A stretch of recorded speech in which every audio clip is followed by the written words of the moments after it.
You have read the branches of abdominal aorta. Different branches you have seen, ventral branches, lateral branches, posterior branches. All these are branches of abdominal aorta. Okay, so today we will discuss in details the ventral branches. Three ventral branches are there: celiac trunk, superior mesenteric artery, and inferior mesenteric artery. Okay, so with these three topics we will discuss today. Okay, so the gut is supplied by three ventral branches of abdominal aorta. See here, this is abdominal aorta, and these are the three ventral branches: celiac trunk, which arise at the level of T12. Then this is superior mesenteric artery arising at the level of L1, and this is inferior mesenteric artery arising around at the level of L3. Okay, so these three are the three ventral branches of the abdominal aorta. So the gut is supplied by three ventral branches of abdominal aorta, which are celiac trunk, superior mesenteric and inferior mesenteric arteries. Embryologically, the celiac trunk is an artery of foregut, superior mesenteric artery is artery of midgut, and inferior mesenteric artery is artery of hindgut. Silence everyone.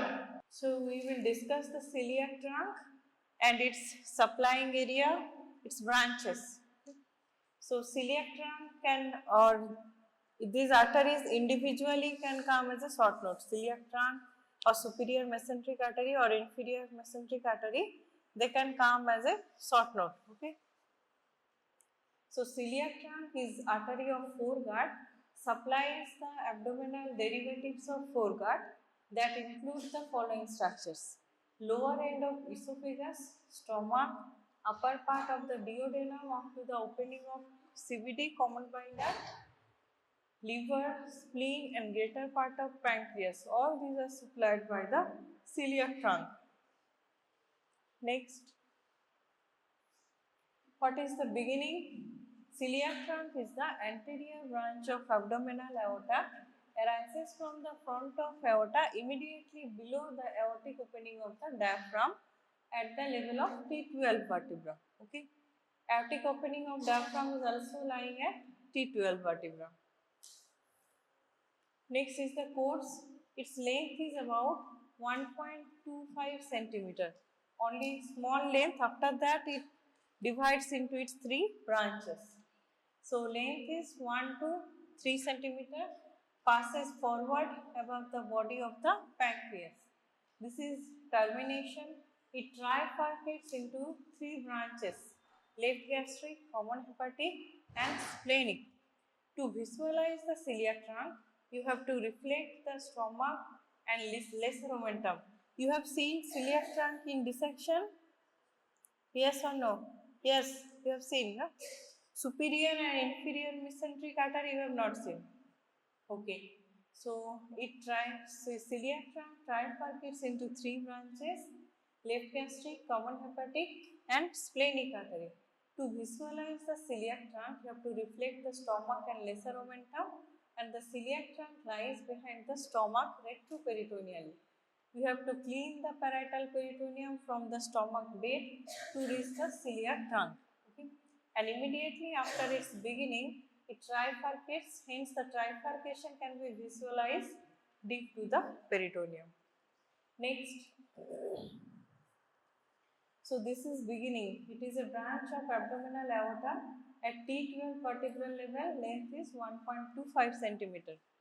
Termination terminates by dividing into three branches, and branches are these three: left gastric artery, common hepatic artery, and splenic artery. Next, these are the relations. See, this is celiac trunk. Here is the relations. It has this anteriorly lies the lesser sac and parietal peritoneum. See, this is the lesser sac and the parietal peritoneum. Posteriorly lies the abdominal aorta. This is posteriorly. Superiorly lies the median arcuate ligament. Okay, median arcuate ligament is the one of the origin of diaphragm. Inferiorly lies the body of the pancreas. This triangular section is body of the pancreas. So inferiorly lies this body of pancreas. Splenic vein, this is splenic vein, and on the right side lies the right class of diaphragm and caudate process of liver, and on the left side lies the left class of diaphragm. So celiac trunk is surrounded by celiac plexus of nerves and celiac lymph nodes. Okay. Next, these are the branches. The branches and sub-branches of celiac trunk. So it first trifurcates into these three branches: left gastric artery, common hepatic artery, and splenic artery. Left gastric artery gives esophageal branches to the lower end of the esophagus. Okay, and gastric branches, it lies along the lesser curvature of the stomach and gives the gastric branches to supply the anterior and posterior surface of the stomach. Next is common hepatic artery. It again gives three branches: gastroduodenal artery, right gastric artery, hepatic artery proper. Gastroduodenal artery again divides into these two branches: right gastroepiploic artery, which lies along the greater curvature of the stomach and which is giving gastric branches and omental branches. Superior pancreaticoduodenal artery lying in the groove between the second part of duodenum and pancreas, and supplying the duodenum and pancreas. That's why the name is given pancreaticoduodenal artery. Next is right gastric artery. Right gastric artery and hepatic artery proper. Hepatic artery proper is again dividing into two branches: right and left hepatic artery. And this right hepatic artery is giving cystic artery to supply the gallbladder. Next is splenic artery. Splenic artery is giving these following branches: pancreatic branches, arteria pancreatica magna, arteria pancreatica cauda, short gastric arteries, left gastroepiploic artery, which is giving gastric and omental branches. So these are the branches from splenic artery. Okay. Next, see the branches. So this is celiac trunk. Its length is very less, 1 to 3 centimeter. After that, it trifurcates into three branches. This is left gastric artery, this is tortuous splenic artery, and this is the common hepatic artery. You have to remember how many tortuous arteries are present in our body. Okay, splenic artery is tortuous artery. Another artery is uterine artery. Okay. Next, these three branches. First, this left gastric artery, it is giving esophageal branches and gastric branches to the stomach. This splenic artery is giving the gastric branches and some pancreatic branches, also giving some short gastric branches towards the fundus of the stomach, and left gastroepiploic artery. Okay. And this common hepatic artery, it is again dividing into three branches. This is hepatic artery proper. This is right gastric artery lying along the lesser curvature of the stomach, and this is the gastroduodenal artery. Okay, gastroduodenal artery again dividing into two: superior pancreaticoduodenal and right gastroepiploic. Right gastroepiploic is anastomosing with left gastroepiploic along the greater curvature of the stomach. Okay, understood? This, you practice this diagram. This diagram is very important. Also, blood supply of stomach. This diagram also shows the blood supply of the stomach. Okay, understood? And from here, this gastroduodenal artery also giving supraduodenal and retroduodenal artery, supplying the first part of the duodenum. Next, so these are the branches, three main branches: left gastric, common hepatic, splenic. Left gastric is giving esophageal branches and gastric branches. Common hepatic artery is giving gastroduodenal, right gastric, hepatic artery proper.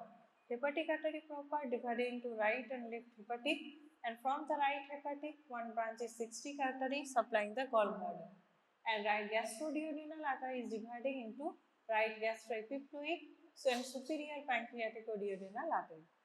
Next is splenic artery. It is giving pancreatic branches, arteria pancreatica magna, arteria pancreatica cauda. Short gastric arteries, left gastroepiploic. Left gastroepiploic again giving gastric and omental branches. Okay, so these are different branches of the celiac trunk. Okay, understood? You remember this flowchart. Next we discuss individual branches, their course and their supplying areas. Okay. So first we go to left gastric artery. It is the smallest branch of celiac trunk, runs upward behind the peritoneum towards the cardiac end of stomach, and here it arches forward and enters the lesser omentum. Further, it runs along the lesser curvature of the stomach and gives 2 to 3 esophageal branches at the cardiac end of stomach to supply the lower part of esophagus, and gastric branches along the lesser curvature, and it anastomoses with the right gastric artery in the lesser omentum. Next is common hepatic artery, passes downward and to the right behind the lesser sac under cover of parietal peritoneum and reaches the upper border of first part of duodenum to enter the lesser omentum, and here it gives the gastroduodenal artery and then continues upward along the free border of lesser omentum as the hepatic artery proper. Okay. Next, see here, this is hepatic artery proper lying within the free border of the lesser omentum, and this gastroduodenal is going downward and this is right gastric. See the course, it is first going upward and backward and entering into the lesser curvature within the lesser omentum. Right gastric is also lying within the lesser omentum, and this is supplying gastroduodenal, and this part is lying above this first part of duodenum, then giving the gastroduodenal artery and then continuing as the hepatic artery proper.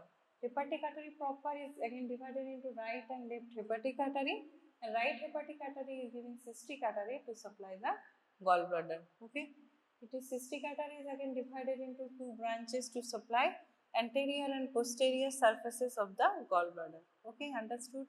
Next we go to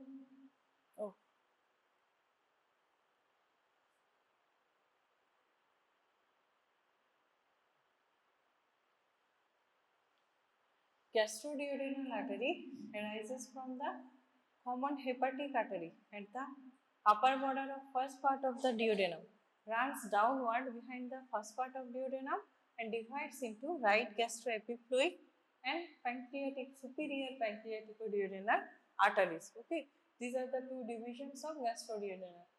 Next is right gastroepiploic artery. It arises from gastroduodenal at the lower border of first part of duodenum, runs to the left in the greater omentum along the greater curvature of the stomach, and it gives omental branches to the greater omentum and gastric branches for the stomach, and it anastomoses with the left gastroepiploic artery in the greater omentum. Okay, understood? Next,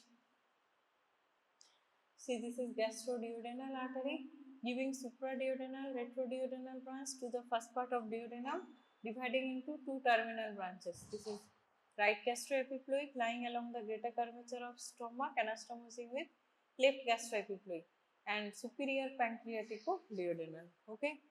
Next is superior pancreaticoduodenal, arises from gastroduodenal artery behind first part of duodenum. Soon it divides into two branches, anterior and posterior, and these branches run downward in corresponding pancreaticoduodenal groove and ends by anastomosing with branches of inferior pancreaticoduodenal artery. Right gastric artery arises from common hepatic artery at the upper border of first part of duodenum, and it enters and runs to the left along the lesser curvature of the stomach, and it ends by anastomosing with the left gastric artery. Okay. Next is hepatic artery proper. It is continuation of common hepatic artery, after the beginning of gastroduodenal artery. Runs upward within the free margin of lesser omentum to the left of bile duct and anterior to the portal vein. These three structures are lying within the free margin of lesser omentum, portal vein, bile duct and hepatic artery proper. Okay. Relations are important. Portal vein is lying posteriorly. Okay, and this is lying to the left, hepatic artery proper, or bile duct is lying to the right side. And in the porta hepatis, it divides into right and left hepatic arteries to supply the corresponding physiological lobes of the liver. Okay, next. See here. This is common hepatic artery proper dividing into right left hepatic, giving cystic branch from right hepatic. Okay. Next. Cystic artery arises from right branch of hepatic artery at porta hepatis. It passes downward and to the right behind the common hepatic artery and cystic duct to reach the neck of the gallbladder. Here it divides into superior and inferior branches to supply the corresponding surfaces of the gallbladder. Next is supraduodenal artery of Wilkie. It is an occasional branch from the gastroduodenal artery, supplies the upper margin and adjoining surfaces of proximal part of first part of duodenum. Next, this is supraduodenal artery of Wilkie. Okay. Next we go to splenic artery. It is the largest branch of celiac trunk. Okay. This line is important for your MCQ. Among the branches of celiac trunk, splenic artery is the largest. Okay. And it is tortuous and passes to the left behind the peritoneum along the upper border of the pancreas. It crosses anteriorly to the left suprarenal gland and left kidney, enters the linorenal ligament and ends by dividing into 5 to 7 splenic branches. And on its way, it gives pancreatic branches, left gastroepiploic branches, short gastric arteries and splenic branches. And pancreatic branches of splenic artery are these: Arteria pancreatica magna. It is a large pancreatic branch of splenic artery, accompanies the main pancreatic duct. Arteria cauda pancreatica is large pancreatic branch of splenic artery, supplies the tail of the pancreas. And dorsal pancreatic artery is branch of splenic artery, runs downward on the posterior surface of pancreas and divides near the inferior border of pancreas. And the left terminal branch is also called transverse pancreatic artery. Okay. Next, see here, this is tortuous splenic artery. From here you are getting the pancreatic branches. Larger pancreatic branch, this one is arteria pancreatica magna, and it is giving these branches, splenic branches. These are the short gastric branches, and here is the left gastroepiploic artery. Okay. Short gastric artery is supplying fundus of the stomach, and left gastroepiploic is running along the greater curvature of the stomach and anastomosing with the right gastroepiploic. Next, short gastric arteries are 5 to 7 in number, arise from terminal part of splenic artery. They supply the fundus of the stomach. You have seen in previous picture. Next, left gastroepiploic arise from terminal part of splenic artery, runs in the gastrosplenic ligament and greater omentum along the greater curvature of the stomach. It gives the gastric and omental branches to supply the stomach and greater omentum, and it ends by anastomosing with right gastroepiploic artery. Celiac trunk and their branches commonly show variations in their beginning and course. Okay, there are many variations in origin of different branches. Okay, so all the branches we have discussed. First is left gastric artery, second is common hepatic, third one is splenic artery. Okay, splenic artery is the largest, and their sub branches, their supplying area, all we have discussed. Okay, celiac trunk is very important, short note. Next, okay, next. Okay, next we go to the superior mesenteric artery. See, this one is the celiac trunk. Below the celiac trunk, almost 1 centimeter below the celiac trunk at the level of L1 vertebra, superior mesenteric artery is arising. So, this one is superior mesenteric artery and it is giving multiple branches. First branch is inferior pancreaticoduodenal. You have seen from the gastroduodenal, superior pancreaticoduodenal artery is arising. It is dividing into anterior and posterior branch. Likely this inferior pancreaticoduodenal, which is the first branch of the superior mesenteric, also dividing into anterior and posterior divisions, and they are lying at the groove between this duodenum and the head of the pancreas, and supplying this second and third part of the duodenum and the head of the pancreas. Okay. And from the superior mesenteric artery, it is passing in front of third part of duodenum and giving some colic branches and jejunal and ileal branches. Okay. Next. Next. Okay. Next. See the relation. Superior mesenteric artery is crossing in front of this left renal vein. Then pancreas have been removed, uncinate process of pancreas.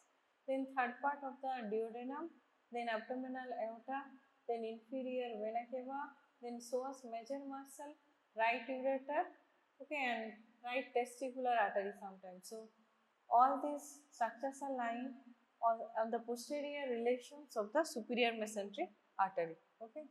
Next. Next. Next.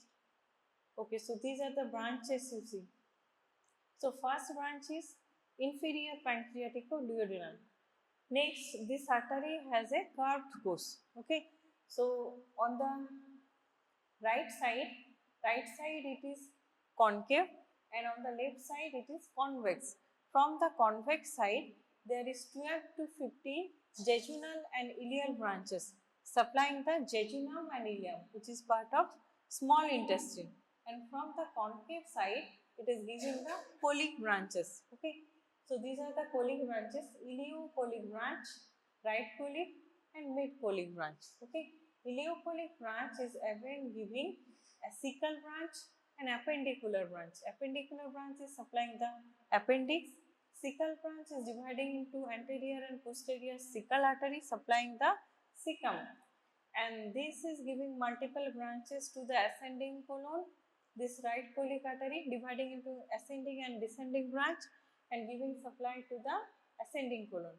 Then middle colic artery giving, also dividing into right and left branch, anastomosing with this right colic, branch of right colic, and on this side to along the left colic, and giving supply to the transverse colon. Okay, and all these colic arteries are anastomosing with each other to form the marginal artery of Drummond. That also we will discuss. So these are the branches from the superior mesenteric artery. Next. See the branches. This is a marginal artery of Drummond. Okay, in this area, here is branch of left colic.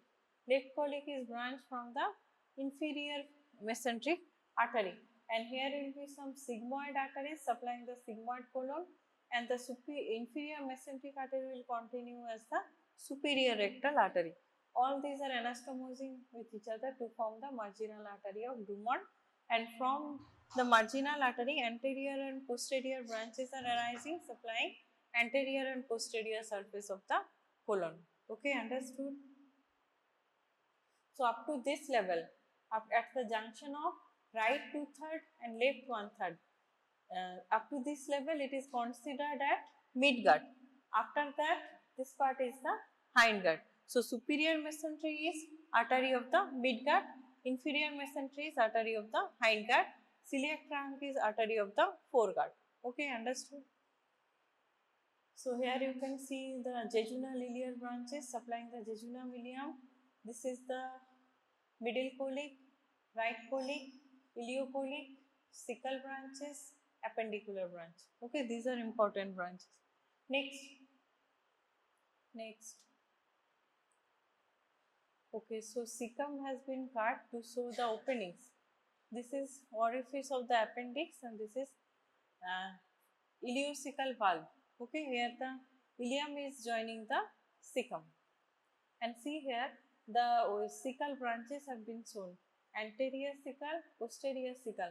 From the posterior cecal, appendicular artery is arising and it is supplying the appendix. Okay, along the mesoappendix. Within the mesoappendix, some lymph nodes are also present here. And this is terminal part of ileum. And this is mesentery. Next.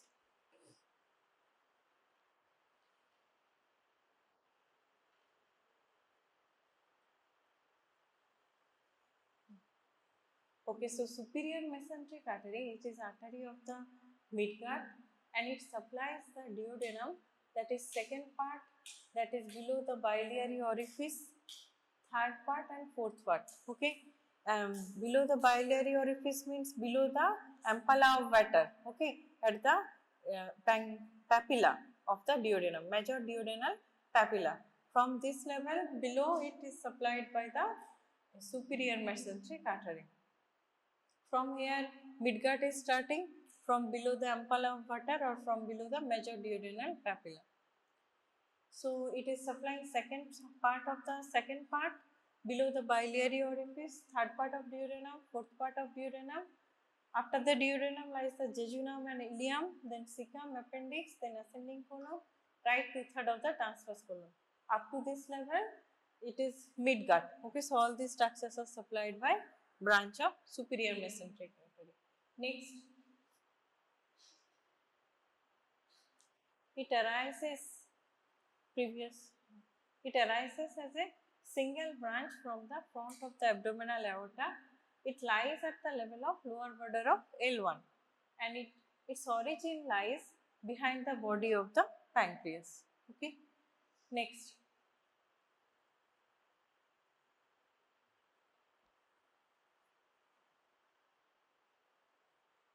Rikta. Okay. What is the course and termination? It descends describing a curve with a concavity towards the right here. This is the course. It is curved course, concavity towards the right, convexity towards the left. Runs through the root of the mesentery of small intestine. Okay. Termination ends by anastomosing with the ileal branches of ileocecal artery, its own branch here. It is anastomosing with the ileal branch of ileocecal artery. Okay. Next. Next.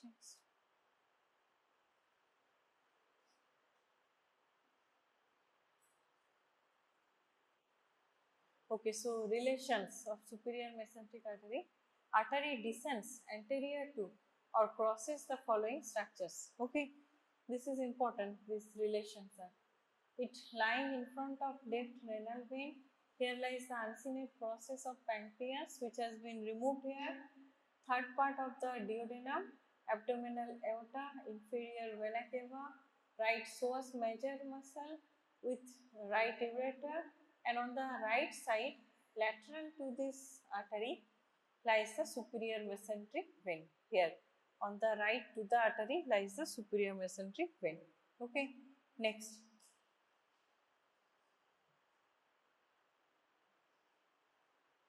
These are the branches. Inferior pancreaticoduodenal. This is inferior pancreaticoduodenal. Runs as a single or double branch in the groove between the head of pancreas and duodenum. Supplies the head of pancreas and duodenum. Ends by anastomosing with the superior pancreaticoduodenal artery. You have seen in the previous picture. Next.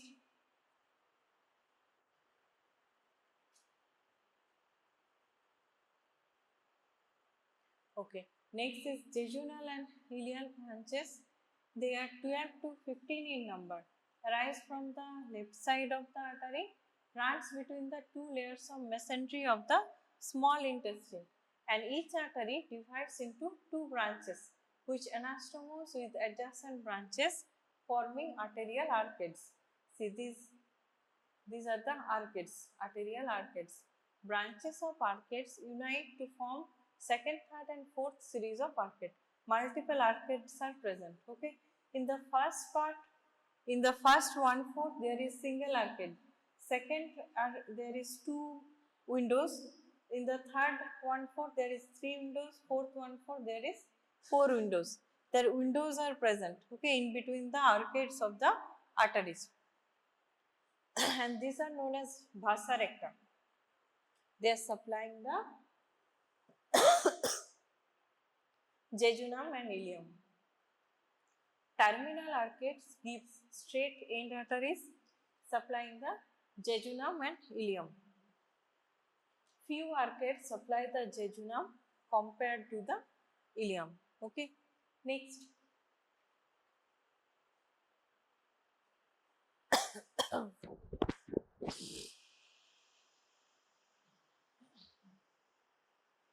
Next we go to the colic arteries. From the right side, colic arteries are arising. Ileocolic artery arises from the right side of the artery, descends downward and to the right. Here, this is ileocolic, descends downward to the right, anterior to the right psoas major muscle, and divides into superior branch and inferior branch. Superior branch, inferior branch. Superior branch supplies the lower part of ascending colon and anastomose with the descending branch of the right colic. An inferior branch divides into these following arteries. They are giving anterior and posterior cecal arteries. Appendicular artery may arise from posterior cecal. This is appendicular artery. And ileal branches supply distal part of ileum, and anastomose is the termination of the superior mesenteric artery. Okay. Next.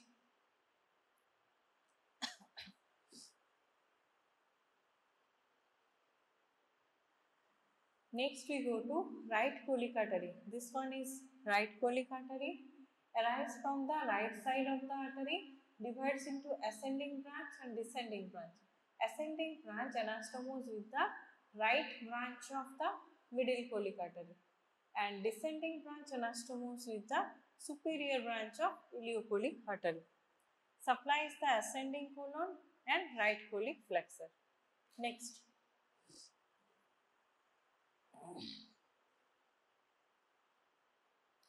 Next is middle colic artery. This one is middle colic artery, arises from the right side of the artery and divides into right branch and left branch. You can see right branch and left branch.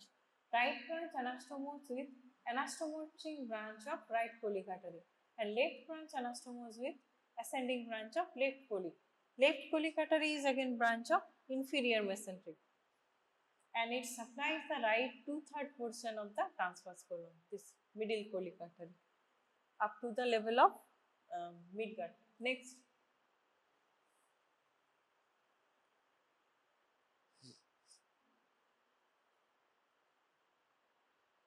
Next is inferior mesenteric artery. Okay. See, this one is inferior mesenteric artery. It is giving this left colic artery, ascending branch, descending branch. Sigmoid artery supplying the sigmoid colon and continues downward as the superior rectal artery. Okay, and it is supplying from the left 1/3 of transverse colon, left colic flexor, descending colon, sigmoid colon, rectum. Okay. So it is the artery of the hindgut, supplies the left 1/3 of the transverse colon, descending colon, sigmoid colon, rectum, upper or endodermal part of the anal canal. Okay, understood? Next. Previous. Okay, so inferior mesenteric artery giving this left colic branch, dividing into ascending and descending branch, sigmoid branch, superior rectal branch. Next.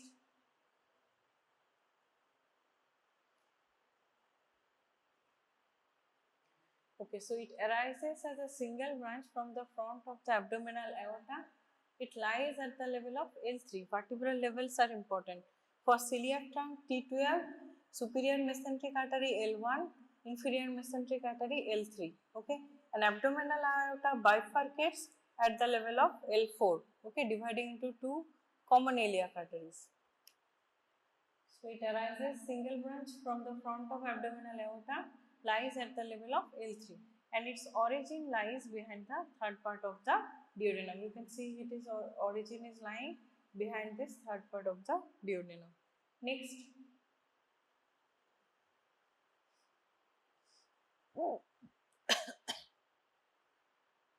Next we go to course and relations. The artery descends to the left side of the abdominal aorta, lies anterior to the left psoas major muscle and left common iliac artery, and on its left side, that is lateral to it, lies the inferior mesenteric vein. Okay. So for inferior mesenteric artery, vein is lying towards the left side, and for the superior mesenteric artery, vein was lying towards the right side of the artery, and continues in the pelvis as the superior rectal artery. This is superior rectal artery. Next.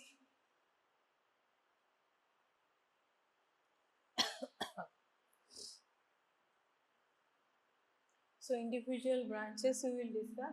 Left colic artery, this is left colic. It divides into ascending branch and descending branch. Ascending branch anastomose with left branch of middle colic artery, and descending branch anastomose with the sigmoid arteries. It supplies the left 1/3 of transverse colon, left colic plexus and descending colon. Next.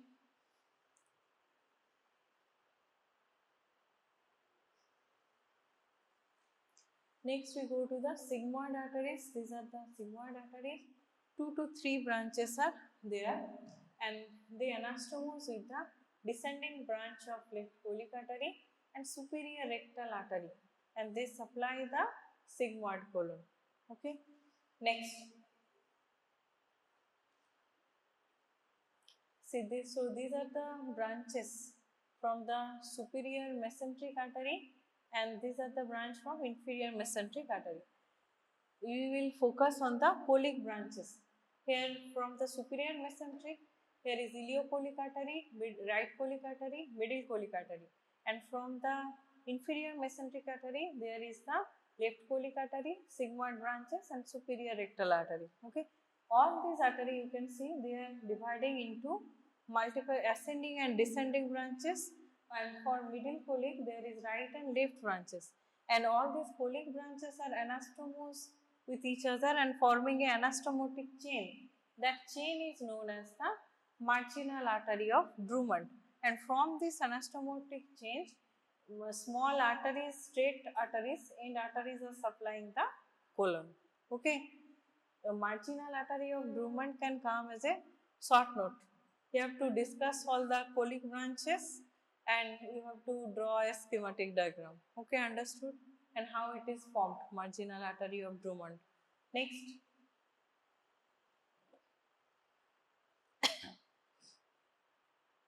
So see here the anastomotic chain supplying the colon. This is marginal artery of Drummond, formed by the iliocolic, right colic, middle colic, on this side left colic and sigmoid branches. Okay.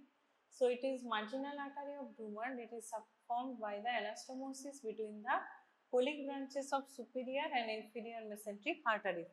It begins by anastomosis between the iliac branches of iliocolic and termination of superior mesenteric artery, and ends by anastomosis between the sigmoid branches of inferior mesenteric with the superior rectal artery. And from the marginal artery, straight end arteries known as vasa recta arises and supply the large intestine. Okay, that's how the marginal artery is Drummond is formed, and it is supplying the large intestine or colon. Okay.